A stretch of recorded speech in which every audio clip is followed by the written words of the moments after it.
ஓம் நம சிவாய. சிவராத்திரி விரதம் அனுஷ்டிக்கும் முறை. சூத முனிவரே, நீங்கள் சொல்லி வரும் விஷயங்களாலேயே எங்கள் சந்தேகங்கள் ஒழிகின்றன. சிவார்ச்சனை செய்வதில் சிறந்த பக்திமானாகிய தங்களையே கேட்கிறோம். உலகத்தில் எந்த விரதத்தை மேற்கொண்டால் சிவபெருமான் மகிழ்ச்சி அடைந்து சகல சுகங்களையும் புத்தி முக்திகளையும் கொடுப்பாரோ அந்த விரதத்தை எங்களுக்கு சொல்ல வேண்டும் என்று கேட்டார்கள் நைமிசாரண்யவாசிகள். சூத முனிவர் கூறலானார், முனிவர்களே, நீங்கள் என்னை கேட்ட இந்த விஷயத்தையே ஒவ்வொரு காலங்களில் பிரம்மனும் விஷ்ணுவும் பார்வதியும் சிவபெருமானை கேட்டிருக்கிறார்கள். அதற்கு சிவபெருமான் கூறிய பாபங்களை ஒழிக்கவல்ல அந்த உரையாடலை நான் உங்களுக்கு சொல்லுகிறேன். சிவபெருமான் விஷ்ணுவை நோக்கி, விஷ்ணுவே, உத்தமமானதொரு விரதத்தை உனக்கு சொல்கிறேன். வேதங்கள், ஸ்மிருதிகள், புராணங்கள், தர்ம சாஸ்திரங்கள் இவைகளிலெல்லாம் சொல்லப்பட்டுள்ள ரகசியங்களில் எல்லாம் அதிரகசியமான விஷயத்தை உனக்கு சொல்லுகிறேன். உலகத்தில் முக்தி அளிக்க தக்கவை 4. அவை சிவார்ச்சனை, ருத்ர பாராயணம், அஷ்டமி, சோமவார, கிருஷ்ணபக்ஷத்து சதுர்தசி அதாவது பிரதோஷம், இந்த 3 உபவாச நாள். காசி கஷேத்திரத்தில் மரணம் என்பவையாம். இந்த 4மே முக்தியளிக்க தக்கவை.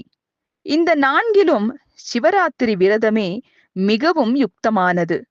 ஆகையால் புத்தி முக்திகளை விரும்புவோர் இந்த விரதத்தை அனுஷ்டிக்க வேண்டியதாகும். இதைவிட சிறந்த விரதம் ஒன்றுமில்லை என்றார். பிறைசூடிய பெம்மானே, அந்த சிவராத்திரி விரதத்தை பற்றி எளியேனுக்கு சொல்ல வேண்டும். எந்த மாதத்தில் எந்த விதிப்படி எப்படி பூஜிக்க வேண்டும்? இந்த உலக உபகாரத்திற்காக கேட்கிறேன்.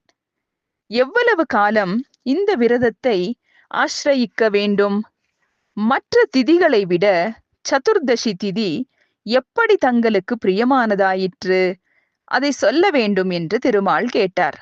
சிவபெருமான் கூறலானார், இந்த விரதம் யாவருக்குமே தர்ம சாதனமானது.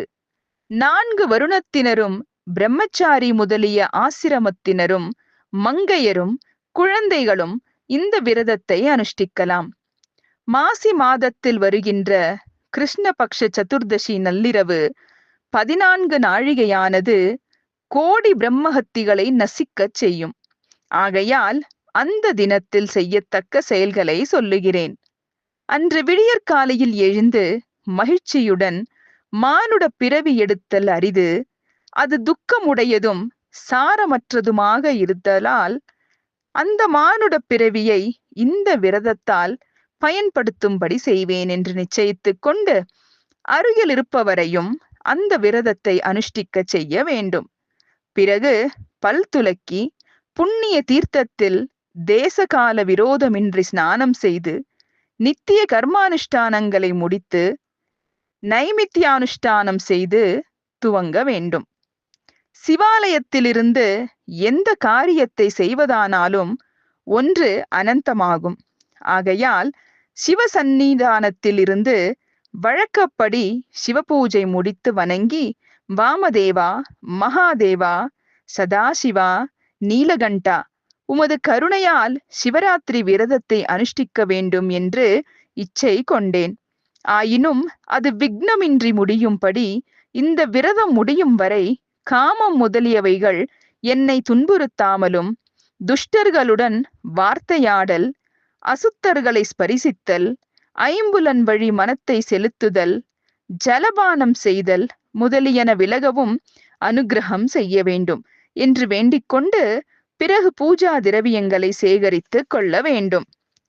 தன் வாசஸ்தானத்துக்கு அருகே எந்த சிவலிங்க மூர்த்தம் பிரசித்தமாகவும் புண்ணியகரமாகவும் பூஜிக்கத்தக்கதாகவும் இருக்கிறதோ அந்த சிவலிங்கத்திற்கு அருகே சென்று அந்த பார்த்திவலிங்கத்தின் தென் திசையிலாவது மேலை திசையிலாவது பூஜிப்பதற்கு தக்க இடத்தை நிச்சயித்துக் கொண்டுதான் சேகரித்த பூஜை பொருட்களை எடுத்து வைத்துக் கொள்ள வேண்டும்.